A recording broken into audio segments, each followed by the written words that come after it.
And a happy Thanksgiving to you, Margaret. Ben Steinbauer. Well, thank you, Keith Malin. It is Thanksgiving. Happy Thanksgiving. Look at you. You're just out wishing everybody I'm spreading happy Thanksgiving cheer. You're grateful. I'm thankful. I'm grateful. I'm full of gratitude. I feel the same way. And this week, what we're doing is we are expressing that gratitude to our friends at AFS. Oh, we're expressing our gratitude to our friends at AFS and expressing our gratitude to our audience by giving them something we already gave them.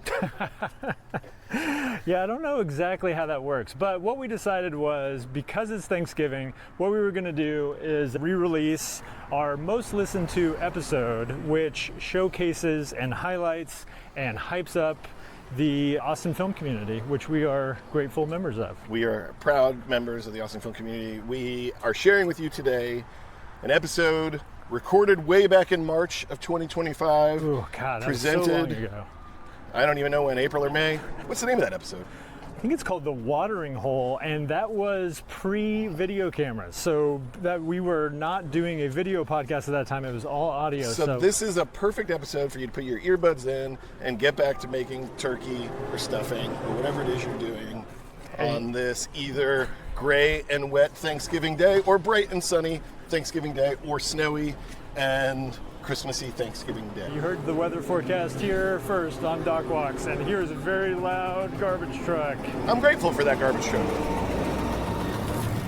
All right. Because without those guys, this place would be a mess. This intro is a mess, but you know what? Nobody's here anyway because you should be off sitting with your family, arguing with your brother-in-law about politics. We are grateful for you. We're grateful to get to do this podcast. I'm grateful to you, Keith, that we get to do this. He's grateful for me, and I'm grateful for him. So that's a lot of gratitude. This is The Watering Hole, so named by Karen Skloss, once and future guest on Doc Walks.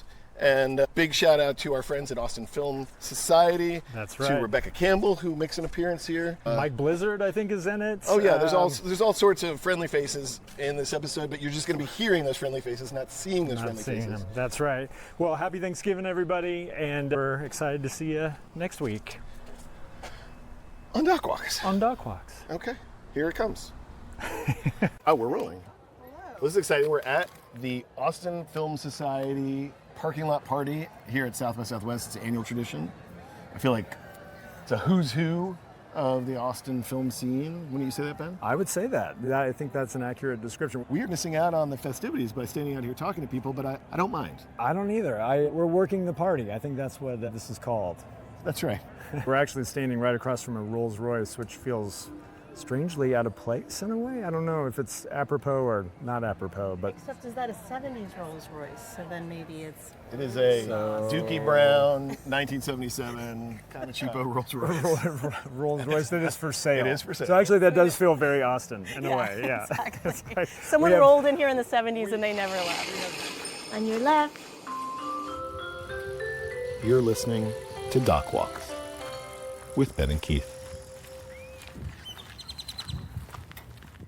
Who are we here with, Keith? Ben, let me introduce you to my old friend, Cassie Hay. Hi. And when I say old friend, it's not that Thank you. she's old. It's just that we've been friends for a while. You're old. That's I'm true. old. Yes. Cassie Spring and chickens. I have some overlapping background, both in New York and here in Austin. And the one day that we ever worked together was on a film that she directed that I was a stand-in camera guy way back in like 2014, maybe? Yes, it's still one of my favorite stories. Tell me the story. Because it was a little on the fly. You came in, we were on the UT campus, and this interview subject walked in and took the cowboy hat right off your head. You were wearing a cowboy hat, Keith. I don't know why. And he put it on his head. That's hard And I was like, ooh, that is a power move. That's a Texas power move right there. Is it? Yes. Yeah, did you have to immediately go have a duel? I shrank. Yeah, I shrank in my boots. He took the boots off my feet. My toes curled up.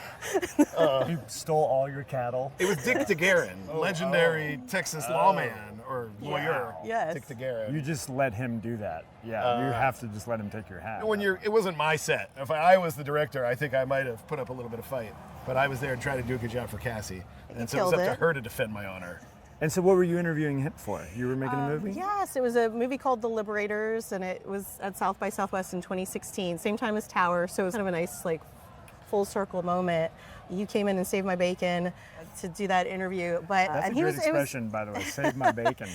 Yeah, I'm just throwing out the countryisms. But it was a great interview, and he had this great quote for the trailer, which was, "Sometimes good people do bad things, but that doesn't make them bad people."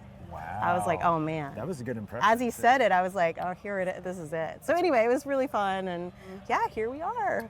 And you're here with a new movie, correct? I am a supported filmmaker this year, which is really exciting. Yeah. And you said you're a supported filmmaker with Austin Film Society. What does that mean?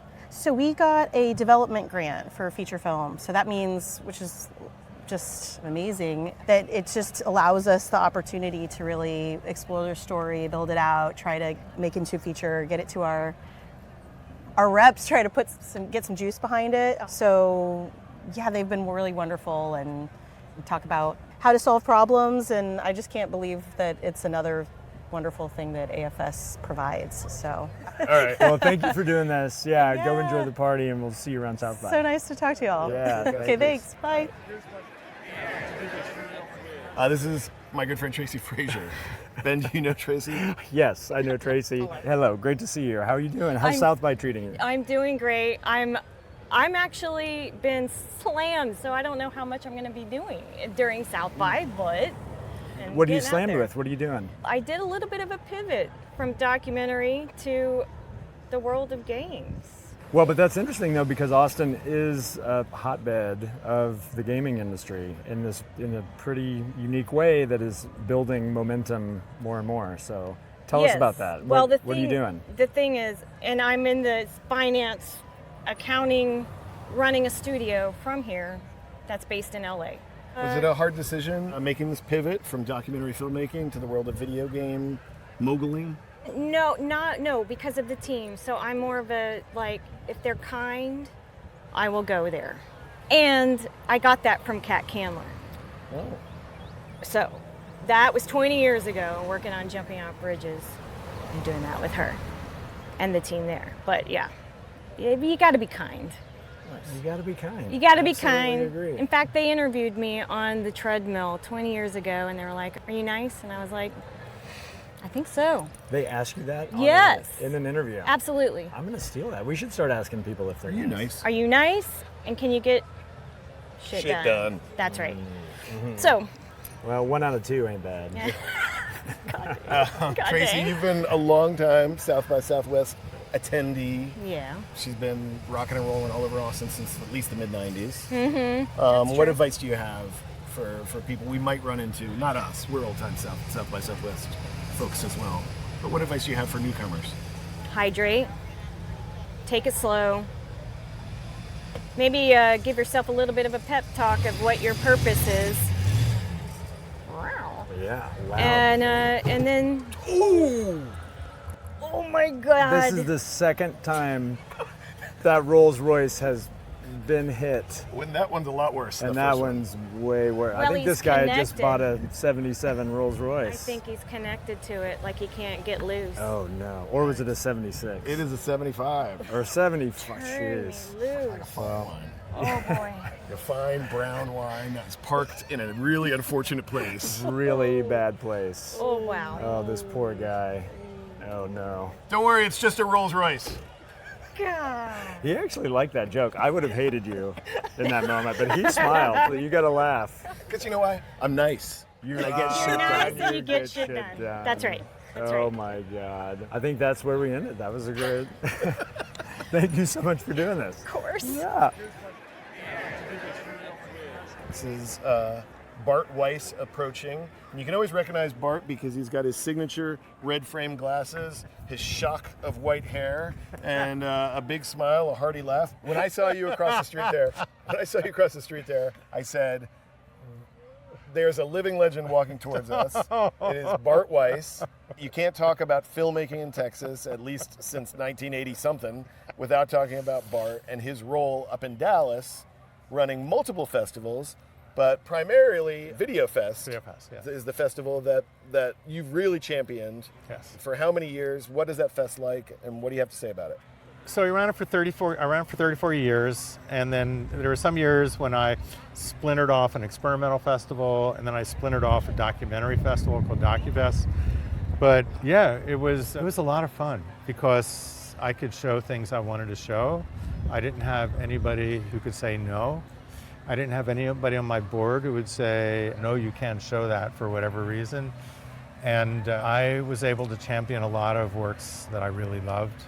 And because of doing that festival, I got to meet so many wonderful people, like Keith. And I think you showed some of my early short films. I'm sure you don't remember, but I moved here in 2002 and played quite a few films at your festival. And my God. I remember that was always like a sort of the destination. And you meet all kinds of very interesting other filmmakers and see lots of mind-blowing work. And so I love that you started, I don't know if putting Dallas on the map is the right way to say it, but like you started something that's very unique, that feels very like of a place. And Dallas has now become, with guys like David Lowery and Sailor Bear being there, Dallas has become something of a film city. We showed David's first short film called Lullaby, and I think we may have the only copy. Wow. On a 3/4 inch tape. Oh boy, you hear that, David Lowery? That's right. Now, I hope he has one, but I know that we do. And maybe he doesn't want it. It's a great film. It's wonderful. Awesome. That's so cool. So, one of the things we talk about is the state of documentary film, and you have an interesting angle on that as somebody who has run a festival for 34 years. What are you currently seeing as being the state of doc film? Well, like most things in life, it's the best of time and the worst of time. It's the worst of time. It's really hard to get on a streaming service or distribution, right? So the feature documentary, the one best documentary, has no distribution. Which is No Other Land, correct? Yes. Yeah. No Other Land. Really wonderful film. It's playing in theaters, but they're booking it themselves. Like, what kind of world are we in where the documentary feature winner at the Academy Awards has no distribution? And you're in this place where if your film does not have a celebrity or about true crime, you're probably not going to get on a streaming service, and you're probably not going to get distribution. But yet, there's a gazillion documentaries being made, and everything else, like a lot of them are not good, but some of them are incredibly awesome. But the other thing I think is really important, and this is something I've a vested interest in. I just wrote this book about how to make films with mobile phones and mobile filmmaking. I've been doing these workshops all over the country. And to me, what this is able to do is to make sure that anybody can make a documentary. If you use the Blackmagic camera app and you learn how to get good sound and you do a bunch of other things that you can easily learn. But more importantly, and I think this is what the real great thing about mobile filmmaking is, you need less crew, which means you can have much more intensity in what you're doing. So if I don't have a sound person and a gaffer and a DP, and it's just me and you having a conversation, I can get something completely different. Absolutely, it's more intimate, for sure. I love hearing you say that, Bart. That is my personal approach to filmmaking. We don't use phones, although I have been known to sneak a few iPhone shots in. But I totally agree that the more layers of institutional, quote-unquote, help you add, the further you get from an intimate personal connection. And also in narrative film, there's this shot, a still image of Soderbergh directing High Flying Bird. And it's just him and his actor in a gym with a phone on a tripod.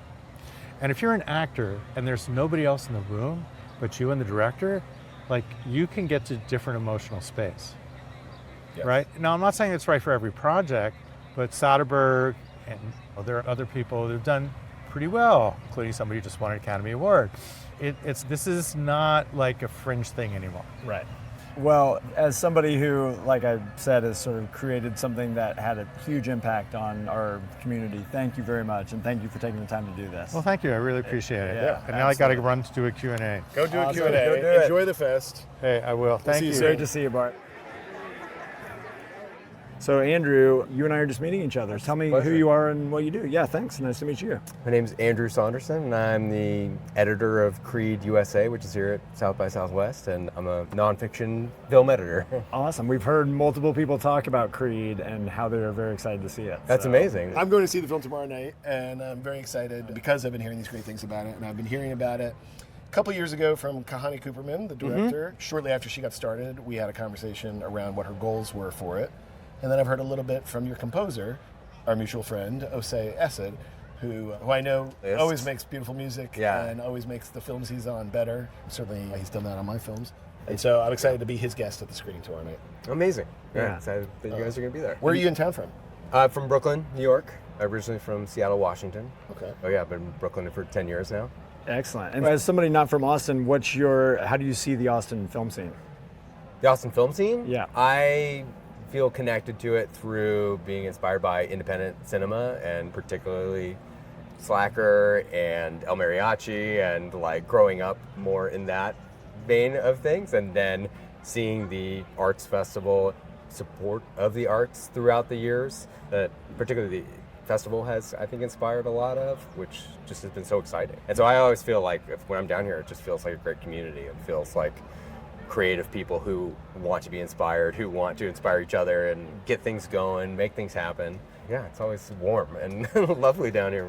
That's awesome. That's great. Yeah. And so this is the world premiere at It's South the world by? premiere, yeah, on Sunday, March 9th. Is that right? Yeah, that sounds right. Does that sound right? Excellent. And how long have you been working on the film? So I started in February of 2024. And so we cut pretty much up to December. So we were going for a while. We had a couple downtimes there. But yeah, it's a complex film. There's a lot of characters, a lot of different storylines. We're all really happy with how it came together in the time that it took to Yeah. come together. As an editor who works with different directors, I'm always so curious about the relationship between an editor and a director, and kind of where one begins and one ends. When you're watching a finished product and you see a great sequence, or you see an overarching kind of structure that really speaks to you, it's impossible to know as an audience member whether that's the director's vision being enacted, or if that's an editor coming in and reshaping a big gelatinous mess. What is your role when you're working with a new partner, a new collaborator, a new director? How do you establish that relationship and that rapport? I try to get to know them and try to get a sense of what they're trying to achieve artistically, creatively, and the type of story that they're trying to tell. I ultimately am trying to service that and bring as much creativity and help as I can. In nonfiction editing, I usually think that there's a lot of writing involved, and so trying to bring that aspect of where I can come in and say where we're trying to get to, like how we achieve that goal. And so it's just working hand in hand with the director to figure some of that stuff out. Sometimes it is just going in and being like, I'm going to try something like with what you have presented, but this might be out of left field, but maybe this might not work at all. It might be completely outside of it, but it might inspire something new for us to go off of, which it usually does, even if it doesn't make it into the film. But with Kahani and CREEDE USA, this is our 6th project together. We know each other so well at this point. I know I have a strong sense of what she has in mind and how she wants to tell a story, and so I'm ultimately trying to achieve that in the approach. Awesome. Amen. Well, that's great. Well, thank you so much for giving us some time. Thanks, Yeah, guys. pleasure to Appreciate meet it. you. Yeah, thanks for Thank having you. me. Really good to meet you. Awesome. Who are we standing here with, Keith? To me, it's not a festive festival if I don't get a chance. See what he did there? That's the kind of verbal trickery that you can look forward to in this interview. He's flexible that way. James Faust is the bestival at the festival. Oh, You gave me just enough time. Seriously, we're here at South by Southwest, and I've had wonderful experiences at South by Southwest. But there is one programmer in the entire nation, in the entire world, who somehow has said yes to every film I've ever submitted to a film festival. And that is because the very first short film I ever made was programmed by James at the Santa Monica Film Festival in 2001? Yeah, 01 or 02. Oh, yeah, maybe 2002. And then I've made 4 features since then, all of which have played here at South by, but all of which have also played at James Premiere Festival up in Dallas, the Dallas International Film Festival. This is James Faust film festival programmer extraordinaire, and good friend. Hi, thanks. I'm shocked and happy, and I'm feeling a little humble. I could turn purple right now. So that's a good intro. Thanks. Purple Keith. with humility. That's right. I think in spite of having poor taste, we want your opinion here about, I don't know how much Keith told you, but we're doing a podcast about the state of documentary business, about what it's like to be a working filmmaker. Okay. In your case, what it's like to have a festival right now in this environment. So give us an overview. What are you thinking about the state of documentary film right now? I can actually say that in the 20 years I've been doing programming, from the Deep Ellum, Santa Monica, Asian film festivals, Austin Film Festival, Dallas, AFI Docs, at this point in time, I've never seen more documentary films being made, created than ever. It has been, the amount of content has been shocking to me, and I won't say that the artistic merit of all the documentaries, because there's so many outlets for where to go, so the diversity of the content is something that slows down. What we're looking for at our festival is different than what other people are looking for, and so the things that I've been seeing, there's a lot of things that are in the television world, like this is not, I don't think this is a feature, I think this is something that you're looking to make a TV show out of, and you just happen to submit it because of the way the lower thirds are set up or whatever. It's just seeing that. So what I've seen a lot more is people making more content and submitting it to festivals as if it's a festival film. And I think some of the things that are more television end up playing more where they're locally centered. For instance, like, oh, there's a great story about a homeless shelter in San Antonio. Yeah, it's a pretty cool movie, but it seems very San Antonio centric. Right. And so the content is there, but the filmmaking seems a little bit, so product seems to be not a problem. That's really interesting. I wonder how much of that is social media's influence, because it's almost like you're expected to be documenting and posting and telling stories about your life, and as younger people are coming up, maybe It's a that's lot of that. rubbing off, and like that's leading to more documentary content. I think, yeah, but everything from true crime to just reality television. I don't want somebody should do a study on this and go back to when the first big strike happened, and then we have this rage of reality television that came out beyond Survivor, and you have all these house shows and everything. I just think that, and people growing up on that as well, because that's what we were watching. There wasn't a lot of scripted TV for a year or 2 years, and just this barrage of these products. And I'm watching TV. What? Yeah, I'm watching Real Housewives of Guatemala. Okay. Like but they're watching that thing, and so I think that translates into, I can do that. I can make a show about this. I'm gonna make a show about people going on blind dates, and it's just blah, and all that, and then they turn that into submitted films for film festivals, which is just mind-blowing. I don't know what you're thinking. You should go talk to Netflix or put that on Prime yourself. Well, that's so interesting, because a lot of you, as you might guess, a lot of people's answer to that question can be doom and gloom sometimes, about like funding being hard to get and eyeballs being hard to reach and people being distracted by their phones and that sort of thing. But in a way, you could look at your answer as being like, this is a sort of golden age in a way of documentary. I know you're saying it's more maybe quantity than quality, but but it's interesting that there's that level of quantity. Yeah, it is. And I just think that there's almost too much, and I don't think it's hard to find a place to find what you want to find. Like, I don't think eyes are a problem. I think in the business side of it, I think it's who's ever investing or wherever you're streaming from, like the monetization of those eyes. And I think that seems to be the difference. I think people are watching things. I just don't think people are sadly making money making the things that people are watching, because the back end is not very great. Oh yeah, we'll take your thing, and you're just happy to get it sold and happy to get it seen. But that might not put bread on the table. You're basically describing every experience I've ever had with a distributor.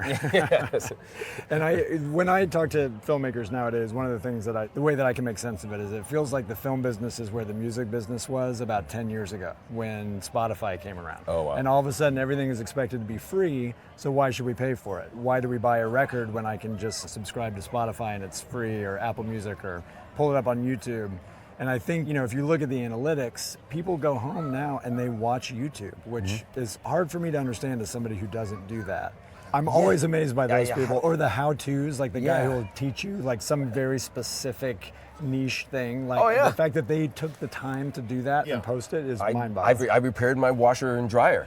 Going to YouTube and said, all right, this is the model number, this is it. And somebody has gone out there and found that specific random model and built it. And so I don't think those things are competing with what we do for a living. They may be competing for the time that people are allotting in their day to take in media. And so in that way, it is in competition, but they're not trying to scratch the same itch. They're not doing long form storytelling. They're not saying, let's have an emotive, empathetic human exchange. Yeah. They're saying, in my mind, they're competing with the newspaper. It used to be you wake up in the morning and your dad, before he went off to work, might read most of the newspaper. It might take an hour and a half, and that was like an hour and a half in his day, and it was consumed and discarded. The next day there's another newspaper, consumed and discarded.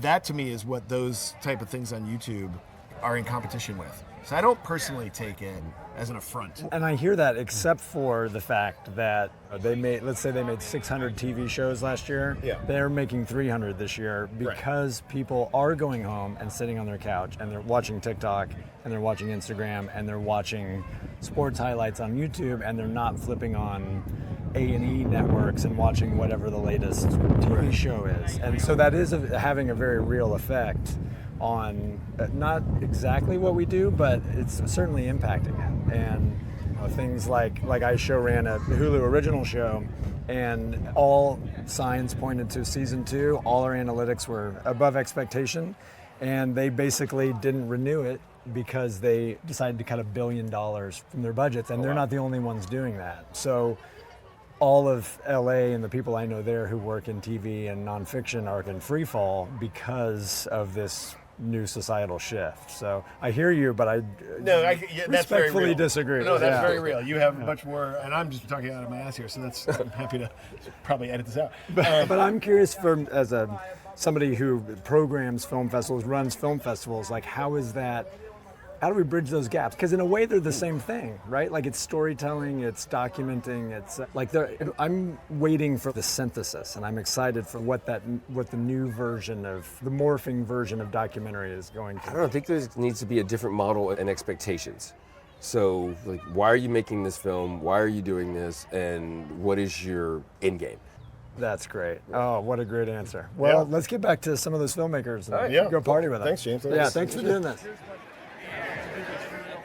I want you to introduce yourself and tell us what you do and what the Film Society does, like you would be talking to a class full of students, because I think a lot of people who hopefully will listen to our podcast may not be familiar with how important and pivotal the Austin Film Society is. Yeah, my name's Rebecca Campbell, and I'm the CEO of the Austin Film Society, and I've been in this role for 27 years, and at the moment we're celebrating our 40th anniversary, believe it or not. So the Austin Film Society, all week long, as we've gotten ready for South by Southwest and we've done our big annual gala, the Texas Film Awards, all kinds of people have been just like testifying and talking about how AFS has changed their lives. And I've heard people say, if you could just use one word to describe AFS, and one of them said community, and they said that was the way they were able to find their people was through AFS when they moved to Austin.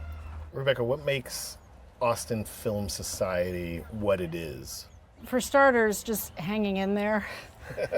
Because you know how it is, you can see all the things that could happen and that you want to do and that you could do, but you have to hang in there for the iterations of it, because you don't just buy something like this, you build it. And so really what makes AFS what it is, it's still true. Our founder, Richard Linklater, who just wanted to show films and help filmmakers, and it just built from there, but that's always been the North Star. It comes across, and as Ben said, he's one of those people, I'm one of those people. Austin Film Society started giving production grants right around the time I was in college and undergrad, and it was actually the first grant I'd ever heard about for filmmaking, and the fact that it came from the work of a filmmaker like Linklater was just another of the many steps of inspiration that his career and what the Austin film scene in the 90s presented to me as an emerging filmmaker.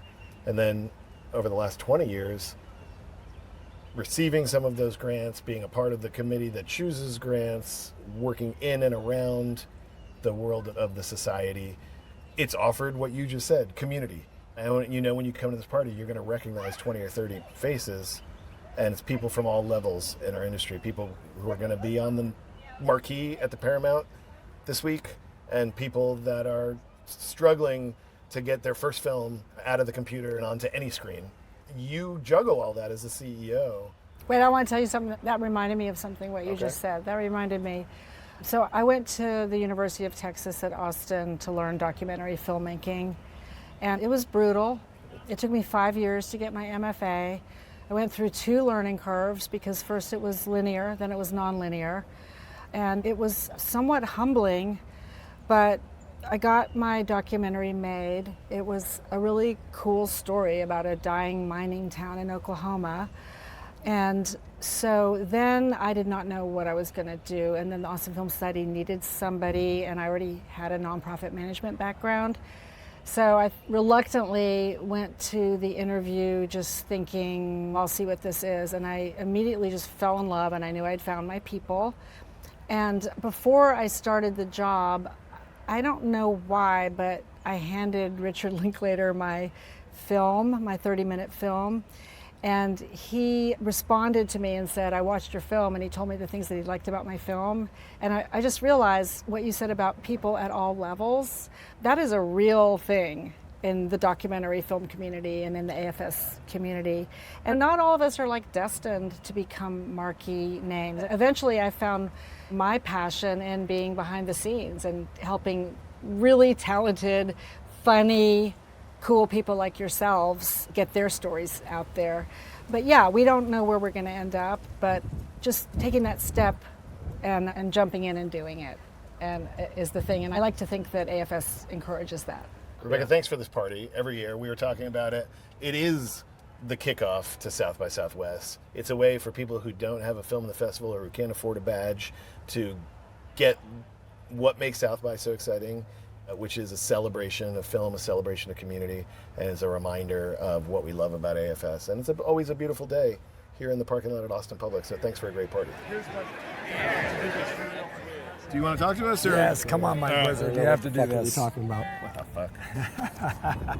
So we're here, we're talking to people about basically the state of the Austin film community, what the AFS party means to you each year. I think that this event in particular, I tell people who are visiting filmmakers, like part of the indie or doc crowd, they've got to come here. I think it's a great place where all the people can gather, and it's got that Austin vibe to it. This is like sort of a street party, and so people are comfortable with each other, so the people from out of town become comfortable as well. You know, if you're from LA or something, you're just not used to events like this. You know, it's more competitive, people are in their own niches and whatever. Now here, all different kinds of filmmakers know each other, like each other, work on each other's shit.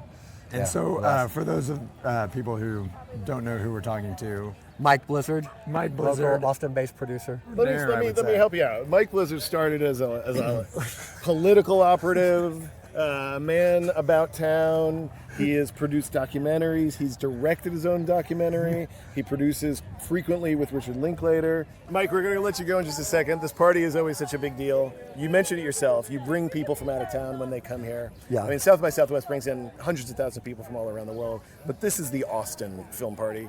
Yeah. What does the world not know about the Austin film community?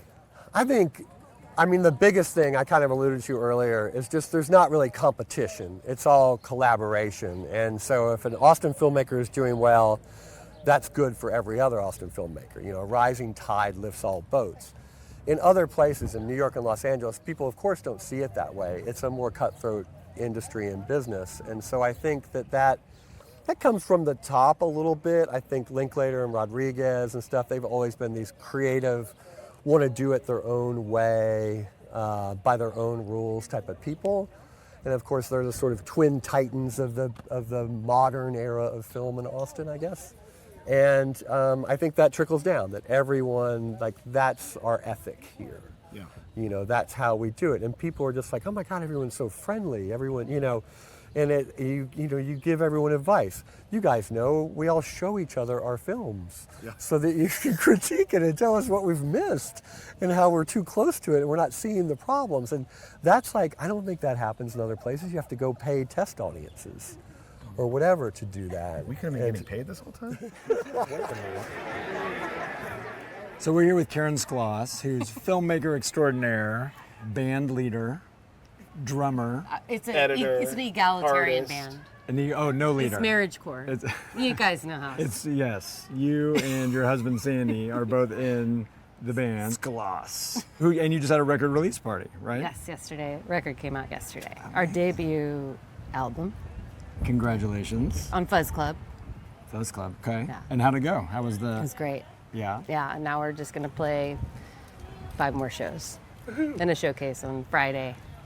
Amazing. It's old school South by Southwest. That is, Yeah, it is. This is my first South by Southwest. Well, no, not first one, but in a while as a musician instead of a filmmaker. It's okay. Karen, we're here at the Austin Film Society party. What does this party mean to you as a local filmmaker with a long history of relationship to South by? What makes this such a fun party? It's a reunion every year. It's the best. And the Film Society is one of those things that is at the heart of our success as a community in Austin. And I feel like that, and then also just that there were the right amount, or the perfect kind of group of filmmakers that decided to nest here. Everybody knows the folks, but I'll also add Paul Steckler in the doc world in attracting all these people. So we just have had this like amazing community growing up here, and AFS is like the watering hole. It's That's like a great way to say it. we can all come, and some of them are adult beverages, but we can all hang out and catch up, and people who are coming through town who are a part of our family, we all get to reconnect. And then there's also so much tremendous talent coming through all the programs and the services, and then even just the film festival who are attracted. So it's become something, it's really snowballed. Yeah. It's one of the greatest artistic nonprofits in the country, I think, now. Yeah, so many people envy the Austin Film Society. When, as a filmmaker, you tell somebody you live in Austin, that's like often what they want to talk about. It's insane. Yeah. I mean, we're so privileged that we were here when it was first being put together, or like we weren't here 40 years ago, but I feel like we were the first like pipsqueaks. Yeah, You know? the first class of Yeah. AFS, yeah. Yeah. The Muppet Babies. Maybe Garbage Pail Kids in your That's probably correct. Let's wrap it up. Let's wrap it up. My voice is going. You gotta. I'm like, are you okay? Your ride is waiting for you. The party's over.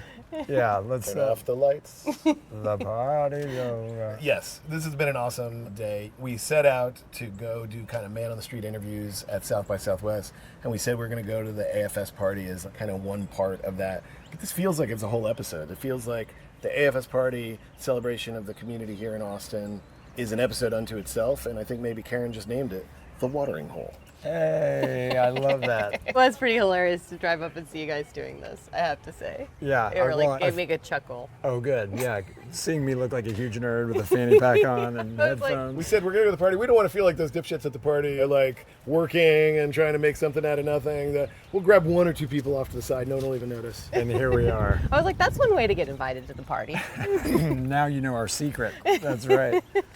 Well, thank you for doing this, Karen. Yeah, it's great to see you. Yeah, great to see you too. Okay, so we are standing in the rain under a tree here, finding shelter on the streets. That's true. And that was That was the watering hole. That was leftovers on Thanksgiving Day for you, our friends here at Doc Walks. If you skipped it, that's fine. You were here the first time. And if you listen to it again, what's wrong with you? You don't know. But we appreciate you. Ben is thankful. I'm grateful. We're going to be at it again next week and next month and next year with all new episodes. That's right. And speaking of, we have next week is Scott Ballou, which is brought to us by our friends at The Long Time. Okay, so next week is a brand new, fresh episode. I'm not there. Ben's handling Scott Ballou all by himself. Scott Ballou, of course, known for his great work with Yeti coolers and their wonderful series of branded content. That's right. I look forward to hearing what Scott and Ben get into on that walk, and I look forward to seeing you guys again soon, hopefully the week after that. Ooh, on Doc Walks. Here on Doc Walks. All right, grateful for you. Thanks, guys. Happy Bye. Thanksgiving. Doc Walks is presented, directed, created, edited by myself and this guy. Hello. We couldn't do it without co-producer Dayton Thompson. No, we who couldn't. Thank you, Dayton. continues to knock it out of the park. Thank you, Dayton. And thanks to the folks at the Bear. The folks at Go Valley, we have a team of interns that are working hard for us. And thank you for sticking around. If you're still here, you're a diehard and we appreciate you. We'll catch you next time. on DocWalks. Follow us at DocWalksPod on Instagram, X, and YouTube.